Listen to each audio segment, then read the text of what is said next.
Hello friends, welcome to new age fishing channel. இன்றைக்கி நம்ம செங்கல் ஊக்கில் ஒரு ரோகு ஒன்று பிடிச்சிருப்போம். அந்த மீனை தம்பி இவ்வளோ பொறுமையாக லேண்ட் பண்ணி பாருங்கள். எப்போவுமே இந்த மாதிரி கொஞ்சம் பள்ளமான பகுதியில் நீங்கள் சிங்கிள் ஊக் கேம் ஆடும்போது கூட ஒரு ஆள் வச்சுக்கோங்க. இல்லைனா மீனை லேண்ட் பண்ணுறது ரொம்ப கஷ்டமாக இருக்கும்.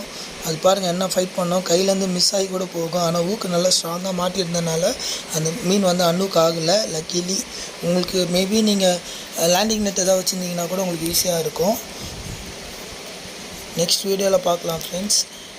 நம்ம இது போல் ஃபிஷிங் வீடியோஸ் பார்க்குறதுக்கு மறக்காமல் நம்ம நியூ ஏஜ் ஃபிஷிங் சேனலை சப்ஸ்கிரைப் பண்ணுங்கள். தேங்க்யூ.